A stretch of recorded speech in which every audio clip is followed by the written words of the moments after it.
Сайн байцгаана уу өрх үзэгчдээ. Олон нийтийн цаг шууд нэвтрүүлэг эхэлж байна. За, уран дулаан болж хавар болгохтой зэрэгцээд нийслэлчүүд бидний хувьд бас нэг тулгамддаг асуудал бол энэ хөрсний бохирдол байдаг. Хөрсний бохирдол бол одоо утаа шиг ингэж нүдэнд харагдахгүй хэрнээ далдуур бидний одоо эрүүл мэндэд бас аюул занал учруулж байдаг ийм зүйл байгаа. Тэгээ өнөөдөр бид энэ хөрсний бохирдлын хүрээнд ярилцахаар зочтой урьлаа. Ингээд зочтой танилцуулъя. Байгаль орчин аялал жуулчлалын яамны газар зохион байгуулалт усны нэгдсэн бодлого зохицуулалтын газрын дарга мягмар, мэргэжлийн хяналтын ерөнхий газрын эрүүл мэндийн хяналтын элчийн зарга Баяр Олднаар студид ирээд байна. За, орой минь төргээд хоёрт. За, хөрсийг одоо бас яг л утаатай адилхандаа их олон жил ярьж байна. Жил болгон одоо хавар болгон дээж авч олон цэгүүдээс ингээд дээж авч шинжилдэг. Тэгээд тэр тоолонд бол их бага ямар нэгэн хэмжээгээр ялангуяа нийслэлийн хөрсний 90% буюу одоо үндсэндээ бараг л 100% шахав болоод штэ. Ингээ бохирдчод байгаа ямар нэгэн хэмжээгээр тийм ээ. Ер нь өнгөрсөн жил байгаль орчны яамнаас ялангуяа энэ хөрсний бохирдол руу чиглэсэн яг ямар арга хэмжээ авсан бэ? За, манай яамны хувьд бол одоо хөрсний бохирдолтой холбоотой бодлогын одоо ямар өвчтөнд гаргасан бэ гэж үзвэл хөрс үндэсний хөтөлбөрийг одоо боловсруулж байна. Хөрс гэдэг нь ерөөсөө юу юм бэ гэж үзэх юм бол одоо хүн амын хүнсний аюул байдалтай холбоотой хүнсний аюул байдлыг хангах энэ одоо үндсэн суурь. Одоо нэгдсэн үндэсний байгууллагын одоо хүнс хөдөөж хөтөлбөрийн газраас ингээ гаргасан судалгаар үзэхэд сүүлийн 150 жилийн хугацаанд дэлхийн нийт маань үржил чимтэй хөрснийхөө бараг 50%-ийг алдчихэ гэсэн судалгаа байгаа. Тэг өнөөдөр одоо Монгол улсад 66.5 сая малтай байна. Дээр нь одоо хүнсний ногоогоор дотоодын хэрэгцээг хангаж байгаа үр дээрээ хангах юм одоо болцоотой боллоо. Атрын 3 дугаар аян эхлээд маш олон мянган га газрыг одоо төмс хүнсний ногоо тариалгын зорилтоор ашиглаж байна. Ингээ бодход энэ одоо хөрсний үржил шимийг ашиглаж одоо хүнс ногоогоо тарьж хүн амаа одоо эрүүл аюулгүй хүнсээр хангах юм бодлого явагдаж байна. Тэгэхдээ одоо яг бүр хөрс рүү чиглэсэн гэдэг юм уу одоо тийм төсөв хөрөнгө тавигдаж байгаагүй гэж би бас сонсч байсан юм байна. Ер нь бол орчны бохирдлыг бууруулахтай холбоотой төсөв хөрөнгө мөнгө тавигдаад ингээд явж байгаа тийм ээ. Утаа бууруулах жишээлх юм байна. Яг хөрсний одоо бохирдлыг бууруулах чиглэсэн хөрсийн одоо өнгөн хэсгийг хуулах гэдэг юм уу тийм ээ. Халдваргүйжүүлэх гэдэг юм уу. Энд зориулсан юм төсөв хөрөнгө ер нь энэ жил тавигдсан уу? За, 2016-аас 15-16 оны байгаль орчны төлөв байдлын тайлангаар Улаанбаатар хотод одоо дээж авсан нийт дээжний 88% нь бол нэнгийн бохирдолтой байна гэсэн. Мөн одоо олон нийтийн зах нарантуу даахур эцний зах орчмын юунд бол бас нэлээд бохирдолтой байна гэсэн ийм судалгаа шинжилгээ гараад байгаа. За, энэ үднээс нь үзэхээр бид нар ч одоо хөрсний бохирдлыг бууруулах арга хэмжээг авах хэрэгтэй байна гэж. Дээр нь Улаанбаатар хотод нийтдээ 220 гаруй мянган нөхөн жорлон 140 гаруй мянган одоо муу усны нөх угаасны нөх байна. За, эдгээр нь тодорхой хэмжээгээр одоо ингээд хөрсөндөө шингэж байна. Энэ нь одоо хөрсний усаар дамжаад газрын дор усыг бохирдуулах одоо боломжтой. Одоо яг энэ дэлгэцийг харагдаж байдал үүсэж байна. Яг энэ байдалтай. Тэгэхээр энэ одоо агаар, ус, хөрс гурвал яг одоо үнэхээр нарийн уялдаа холбоотой. Нэг хэсэг нь ууршаад агаарт дэгдэнэ. Тодорхой хэмжээгээр одоо хурд ус, бороо цасны усаар хөрсөндөө бууна. Эргээд нэг хэсэг нь хөрсөндөө шингэнэ. Мөн цаашаа нэг хэсэг нь бол одоо газрын дох усандаа шингэж одоо газрын дох усаа бохирдуулж болзошгүй байдал үүсэж байгаа. Тэгэхээр энэ байдлыг арилгахын тулд бол Монгол Улсын засгийн газраас тодорхой бодлогуудыг хэрэгжүүлж байна. Үүний нэг нь манай байгаль орчин аялал жуулчлалын яамнаас гэр хорооллын ариун цэврийн байгууламжийг одоо сайжруулах замаар хөрсний бохирдлыг бууруулах ийм төсөл хэрэгжүүлж байгаа. Энэ төслийн хүрээнд бол нэг Баянзүрх дүүргийн 27, Сонгон хайрхан дүүргийн 6, 7 дугаар хорооны нутаг дэвсгэрт нийтдээ нэг 1500 айл өрхийн нөхөн жорлог сайжруулсан ариун цэврийн байгууллага холбоно гэж үзэж байгаа. Судалгаанд хамрагдсан иргэдийн нэг 60 гаруй хувь нь бол одоогийн нөхөн жорлондоо сэтгэл хангалуун бус байна. Дээр нэг 80 гаруй хувь нь бол дараа ойрын 2 жилийн хугацаанд нөхөн жорлогоо сайжруулах, ариун цэврийн байгууллага сайжруулах сонирхолтой байна гэсэн судалгаа гарсан байна. Тэгэхээр ямар ч байсан 2019 онд бол бас нэлийн ажлууд ямар ч байсан төлөвлөлөд байж байгаа. Ер нь бол яг энэ хөрсийг хуулах чиглэлийн арга хэмжээ ер нь манайх авсан уу? Аваагүй бах тий. За, хөрс хуулах гэдэгт яг ер нь бол одоо ингээд яг цэгэн тим юу бол тодорхой хэмжээний уул уурхайн олборт явуулж байгаа газруудад тийм цэгэн юмд бол авч ирсэн. Тэндээ техникийн болон биологийн нөхөн сэргээлт хийх. Мөн одоо зарим газар мөнгөөс болон янз бүрийн химийн бодис асгарсан газар бол цэгчилсэн байдлаар халдваргүйшил ариутгуулсан одоо ажлууд бол хийгдсэн. Улсын хэмжээнд бол тийм л хийгдээгүй байна. Гэхдээ энийг бол газрын тухай хууль, газрын хэвлэлийн тухай хууль, орон нутгийн засаг захиргааны нэгжийн тухайн хуулиар тухайн сум дүүргийн засаг дарга өөрийн одоо харьяа дүүрэг нутаг дэвсгэрт байгаа одоо эвдэрт дороотсон үржил шимгүү болсон газрыг орон нутгийн тусгай хэрэгцээнд аваад одоо тэндээ тодорхой хэмжээний нөхөн сэргээлт хийгээд эргээд тухайн одоо газар байгалийн замаар нөхөн сэргээсний дараа ашиглах юм боломж бол байгаа. Гэхдээ тэрэнд зориулсан хөрөнгө мөнгөний одоо тусгаж өгдөг гэсэн үг тухайн орон нутагт шүү дээ, тий. Тэш тодорхой хэмжээгээр мэдээж хөрөнгө мөнгө орно шүү дээ. Ялангуяа их бохирдсон хөрс бол уг нь бол хөрс өөрөө өөрийг ингээд цэвэрлж явах хэрэгтэй юм да тодорхой хэмжээнд, тий. Хөрс бол бас өөрөө бас амьсгаж өөрийгөө цэвэрлж маш том нэг фильтр. За өвдөө хүйдэж байна. Хавартаа гисэн. Тэгээд зундаа одоо ингээд яхад энэ 100 намрын үед одоо хөрсөнд байгаа чигийн улаан хорхооч гэдэг янз бүрийн хорхооч авчвал хөрсийг сэргэжүүлнэ. Тодорхой хэмжээний одоо ням бактери үүсвэл өвлдөө тэр нь хөлдөөд устж одоо алга болдог юм бас онцлог бий. За баяр бол дараагаас нэг асуугаад одоо үзэгчтэй манай нэвтрүүлэг шууд явж байгаа 72 7005 гэсэн дугаарын утсан дээр бас үзэгчээ аавна. Гэхдээ баяр бол дараагаас нэг асуулт асууя. Яг нодлонгийн байдлаар одоо энэ жилч арай дээж авааг байгаа бах тий. Яг нодлон хавар одоо хэдэн цэгээс ямар дээж авсан, ямар үр дүн гарсан? За мэрэгжлийн хяналтын байгууллагаас жил бүр энэ хөрснөөс дээж авч үнэлгээ хийдэг байгаа. За энэ үнэлгээг хоцорын газрын хөрсний ариун цэврийн үзүүлэлтийн нормтой харьцуулж үнэлгээд өгнөлт өгдөг. За нийслэл Улаанбаатар хотод нийтдээ 74 цэгийг тогтоосон байдаг. Энэ цэгээсээ бид нэр хавар намар гэсэн хоёр давтамжтай жилд 2 удаа шинжилгээ хийж үздэг байгаа. За шинжилгээний дүнгээр ингээд аваад үзэхээр нийт одоо 74 дээжний маань 34.2% нь бага бохирдолттой, 30.1% нь дунд, 35.6% нь бол их бохирдолттой гэсэн энэ 2018 оны хавар авсан шинжилгээгээр. За намар авсан шинжилгээ аваад үзэхээр нийтдээ 30.7% нь бага, 38.4% нь дунд, 27.6% нь бол их бохирдолттой үнэлгээтэй гарч ирж байгаа. Хавраасаа намар нөгөө их бохирдол нь арай жоохон буурах маяг орж ирж байна те. Энэ байгалийн бас онцлог байна уу юу? Бороо хуруу ороод ирэхээр.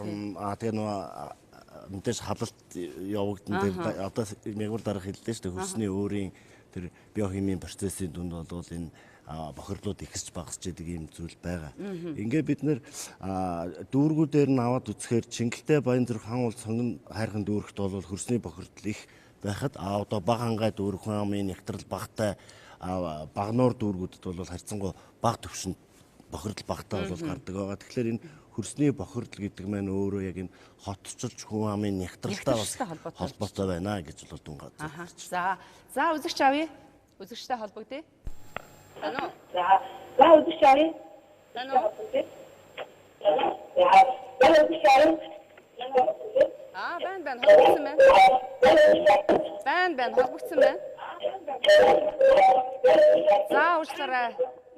За уучлаарай энэ бас энэ холбогдож байгаа үзэгчид телевизээс холдоод зөвхөн утсаараа бидэнтэй бас холбогдорой. Тэгэхгүй бол ингээд техникийн саадлгаараа техникийн шаардлага хангахгүй болоод байдаг юм талтай. За дараагийн үзэгчийг авъя. Байна уу? Байна, оройн төргий. За оройн төргий. За ямар цэвэр бохор усны талаар л ярьсан л да энэ. Одоо энэ манай энэ гэр одын доогуур цонгойхон дүүргийн хажуугаач одоо ингээд бохирдолтой нөө нойд нь ингээд шууд дор нэлээд ордог. Баста цэм систем барьсан юм байхгүй аа юм тийм байт юм байна та. Тэгээ хүүсрүүгөө тэр нь шууд ингээд уушаад ордог юм уу яа тийм. Энэ дүүргийн баруун талын замаар нэг юм одоо энэ өнгөрсөн юм одоо нэг юм шуудууд атаад бүдүүн ингээд нэг хоолойнууд ингээд явуулаад тэр одоо айл хөргөж байгаа ямар учиртай хоолой юм. Тэгэхээр тэр чи одоо тэр айлуудыг одоо тэр цэвэр бохирдолд холбох гээд байгаа мó яах гэдэг юм.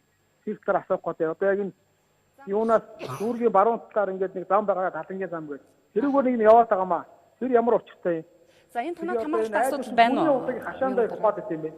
Энэ тэгээ одоо цэвэр бохирдолтой яг таарсан юм болоо. За баярлалаа танд холбогдсонд баярлалаа. Толгойд орчмын тэр ажлууд нөгөө айл өрх үйл усны аюулаас хамгаалах үерийн 70 сувгийн ажлууд байгаа. Мөн одоо ус өгөөдөлт газар цэвэр усны одоо шугамар айл өрхийг хангах бас ийм ажлууд хийж байгаа. Тэр шугам явж байгаа гэсэн үг юм тий. За дараагийн үзэгчийг авъя. Байна уу? Байна уу? Холбогдсон байна та? Энэ танай нэвтрүүлэгээс сууж яана л да. Аха. Энэ юу яаж яана? Энэ барилгаараа дэмжиж яана. Энэ одоо эн чинь одоо нодны би дээр очиад харж байсан одоо ердөөсөө чинь өн усан одоо туулгын одоо тэр сав газар одоо ирнэ. Арай дэмжсэн байна. Та бүхэн тэрийг үзэж харддаггүй, очиж үзчихгүй. Одоо хурдлага байна шүү дээ.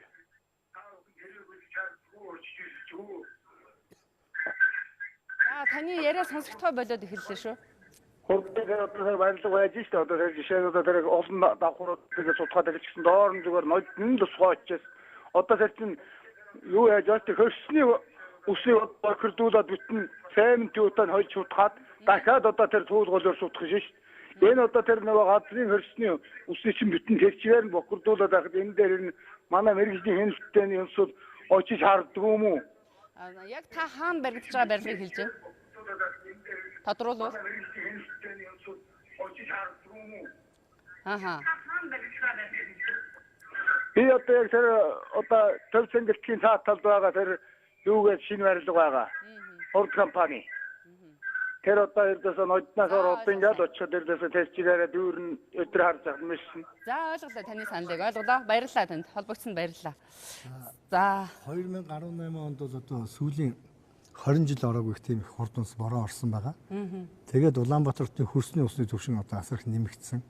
Энэ утгаараа одоо ялангуяа туулгал дагах олон барилга байшин бол одоо хөрсний усны түвшин нэмэгдсээр тухайн барилгуудын суурь усан давтах ийм байдал байна. Тэгэхээр одоо тухайн барилгын потолыг одоо уснаас сэрүүлэхийн тулд тухайн одоо байрны орон суух сөөх нийлээд одоо ус дамжуул үерийн ус зайлуулах сувг дунд голын сувг ч юм энэ одоо юу нэг хийж байгаа.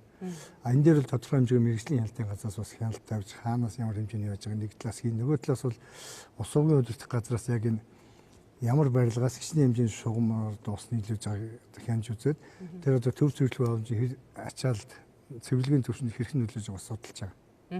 Тэр нь баяр болдоор энэ дээр бас хариулаач. Тэр төв цэнгэлт хүрээлэн стадионы тэнд барьж байгаа барилга бол бас энэ хөрсийг бохирдуулж байна. Туулгал руу бас шууд нийлүүлэгдэж байна гэсэн юм асуудлууд ярьж байна л да. Мэргэжлийн хяналт харж байна уу? За ер нь мэргэжлийн хяналтын байгууллагаас төлөвлөгөөт хяналт шалгалтууд хийгдэж явдаг. Мөн энэ иргэдийн өгсөн гомдол мэдээллийн дагуу хяналт шалгалтуудыг хийдэг ба. Би тэгэхээр энэ хариуцсан чиглэлийн хяналтынхаа чиглэлийн хүмүүс бас энэ асуудлыг хэлж бас энийг шалгуулъя гэсэн бодолтой байна. Ер нь бол мэргэжлийн хяналтын байгууллагаас энэ баригдж байгаа барилгуудад байнгын хяналт тавьж ажилладаг. Тий. За тэрнээс гадна одоо энэ хөрсний бохирдол бол маш чимээгүй байдлаар одоо бидний эрүүл мэндэд занал хийж идэг шүү дээ. Одоо хавар болоод улаан болохоор хөрсний бохирдлоос үүдтэй гар хөл амны өвчин гэл ингээл эхэлдэг. Ялангуяа 0-оос одоо 10-аад насны юм уу тийм ээ бага насны хүүхдүүд энэ өвчнөд маш ихээр нэрвэгддэг. Нодлон бид нар бас хавар яг энэ сэдвэр бас хийж ирсэн яг энэ өвчин сэдвэр. Тэгэхээр энэ иргэдэд хандсан бас мэдээлэл сэрэмжлүүлэг өгөөч та.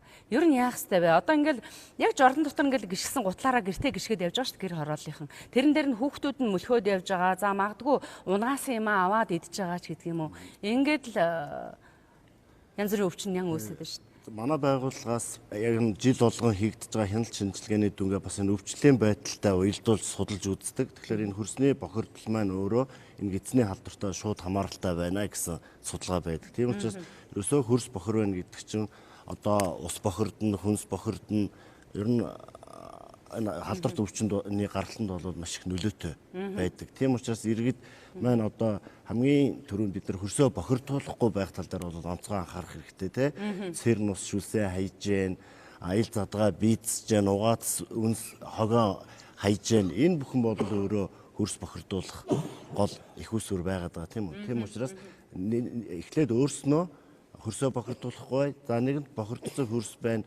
Гэр орондоо ороод гутлаа сольдог, тайлдаг тий. Эрүүл ахуй наад захын дадал хөвшилд сурах хэрэгтэй. Ороод гэртээ ороо гараа угаадаг байх хэрэгтэй тийм үү. Ингэж энэ дадал хөвшилд суралцвал бас энэ хөрсний бохирдлоос үүдэлтэй эрсдлийг бол төдий ч бууруулж болно. Ялангуяа гэр хороолт амьдарч байгаа иргэд бол маш их анхаарах хэрэгтэй байгаа юм да тийм ээ. Ялангуяа бага насны хүүхдүүдэд энэ янз бүрийн халдварт өвчнөд өртөөлөхгүй байхын тулд тэртээ тэргүй одоо нийслэлийн бидний амьдарч байгаа нийслэлийн хөрс бол 90% шахам ямар нэгэн хэмжээний бохирдолтой байна шүү дээ. Тэгэхээр бид нар эцэг эхчүүд бид нар өөрсдөө бас нэлээд энэ дээр одоо яг түрүүний баяр бол даргын хэлснээр байнгын гараа угаах гэдэг юм уу тийм ээ. Яг энэ ариун сэрийн талын дэглэмийг бол мөрдөж шивших хэрэгтэй юм шиг байгаа юм. За дараагийн үзэгчийг авъя. Үзэгч авъя. За, байна уу? Байна уу? За, холбогдсон байна та. Та бүхэнд орой минь төргий. За, орой минь төргий. Нэг зүйлийг асууж болох уу хаа? За, хөрсний бохирдлынтай холбоотой асуугаарай та. Энэ хөрсний бохирдолтой холбоотой маш зөв зүйл ярьж байна л да. Ер нь орон сууд энэ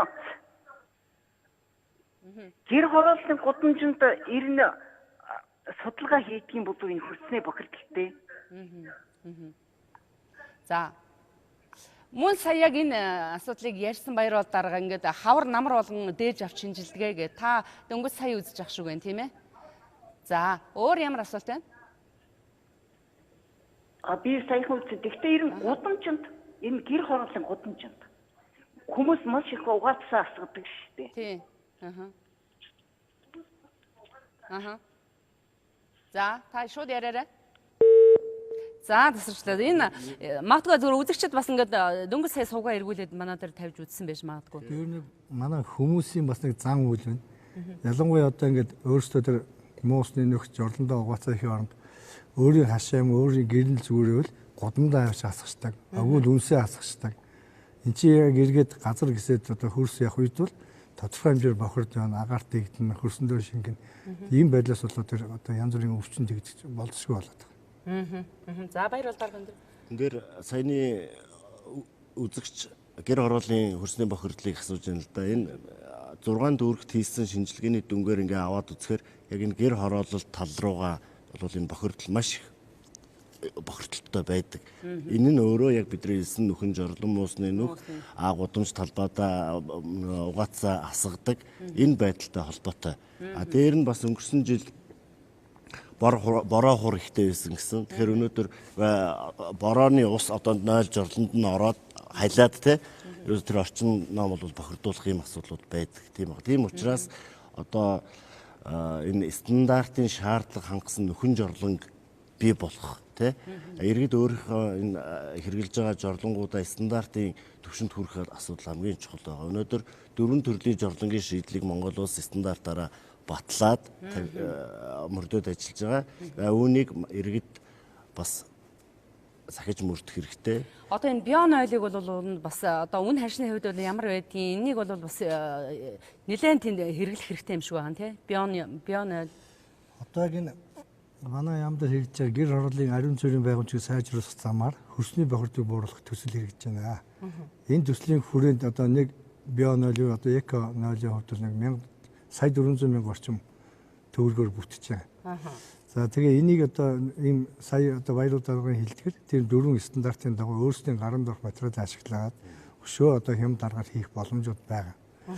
Манай энэ төслийн хувьд тухайн хүмүүст одоо нөгөө загас барьж өгөх биш, загас барих аргын зааж өгнө гэдэг шиг ийм стандартууд байна. Эхний жишээ нь ийм байна. Гудамж хороонд нь хийгээд өгнө.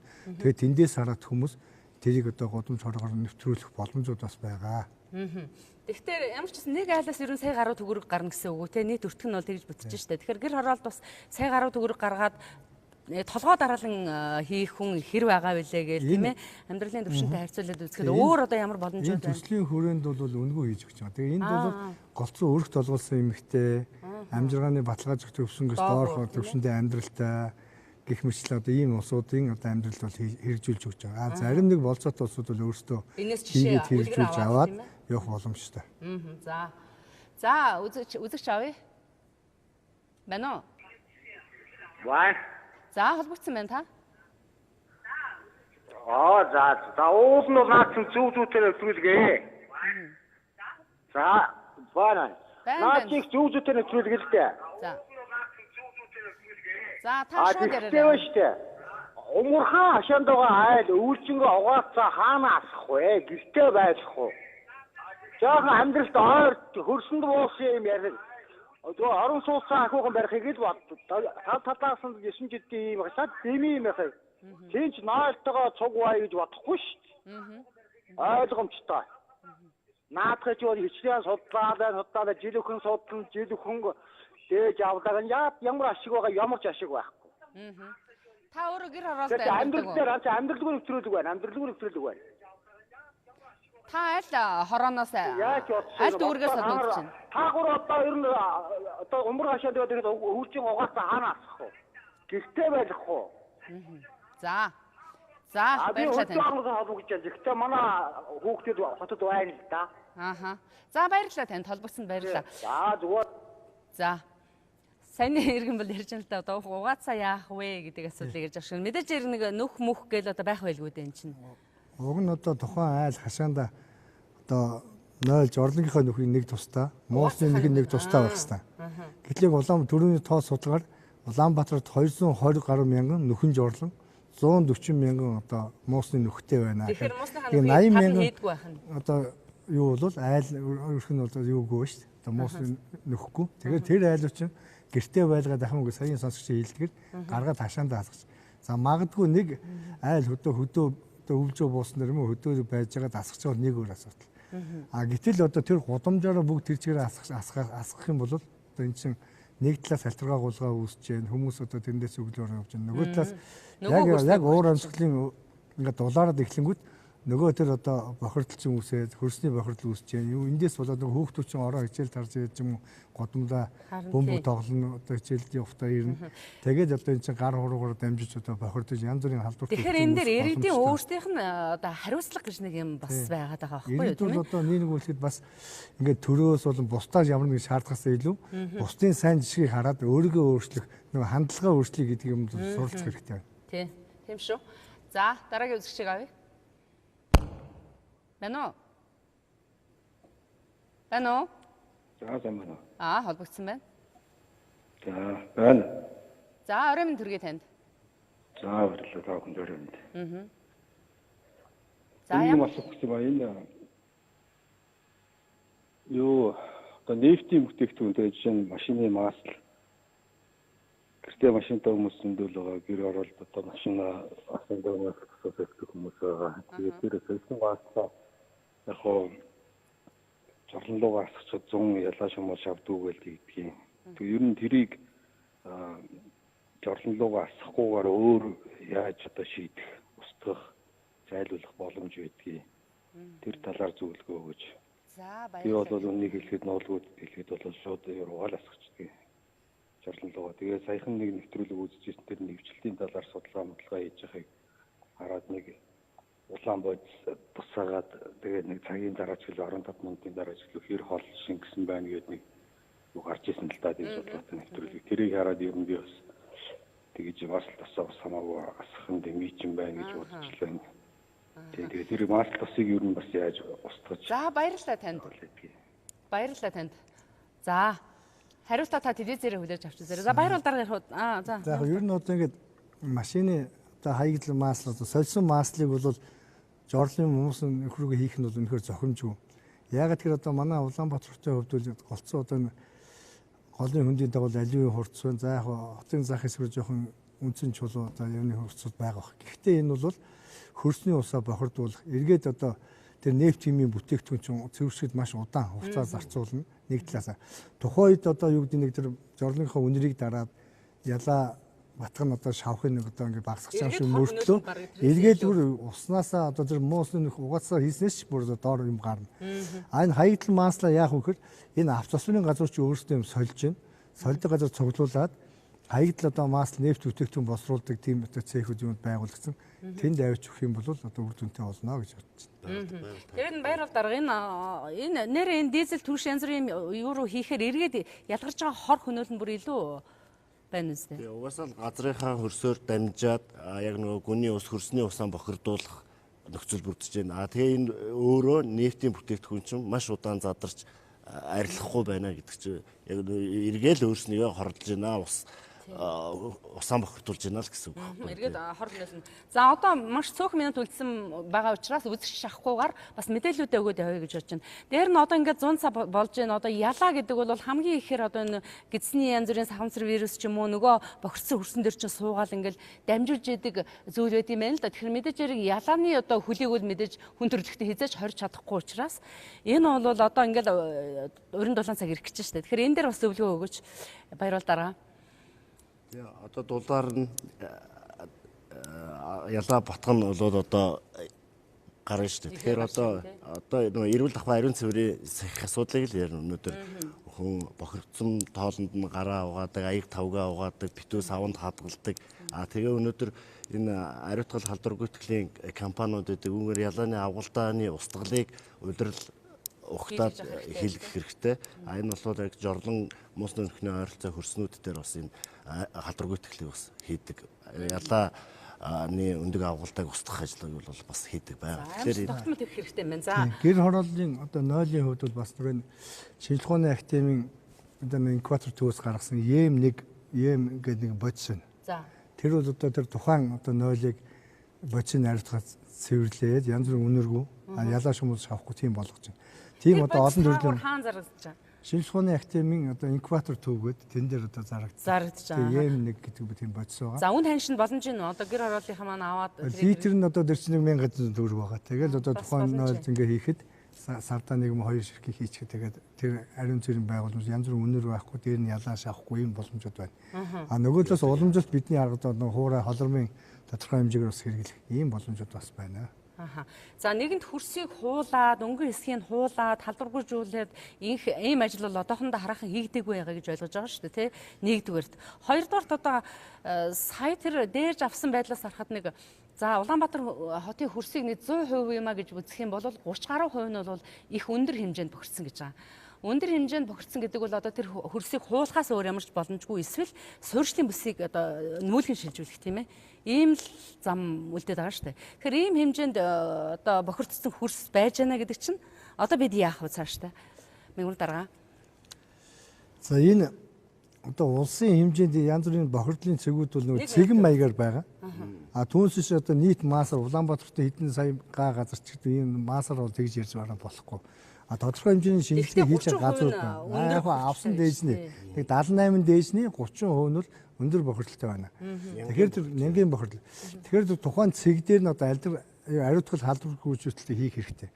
Энэ бол ерөөсөө улсын хэмжээнд одоо нийт Монгол улсын нийт нутаг дэвсгэрийн ихэнх нь бол бэлчээрийн газар, тусгай амгалтай газар, уулуурхаан газар, янз бүрийн хэлбэр газрууд байна. Цэгэн дээжнүүдийн хувьд бол яг тэндэн зориулсан арга хэмжээг авах бүрэн боломжтой. Дээр нь энэ хорооны засаг даргууд нэлээд оролцоотой байх хэрэгтэй юм шиг байна тийм ээ. Ер нь үндсэндээ дуусч байна нэвтрүүлэг. Энэ дээр бол яг засаг захиргаа нутаг дэвсгэрийн тухай хуулиар одоо тэр сумын засаг дарга, дүүргийн засаг дарга, хорон засаг даргын бүрэн ирэхэд тухайн одоо газар орон нутгийнхаа хэрэгцээнд аваад тэрийг одоо нөхөн сэргийх арга хэмжээ зохион бол бүрэн боломж байна. Одоо би эрүүл ахуйн тухай хуулийн нэг заалт. За цаг дууссан. Тийм. Цаг дууссан уучлаарай. За үзэгчдээ олон нийтийн цаг нэвтрүүлэг өндөрлөж байна. Дараагийн дугаараар эргээд уулзъя.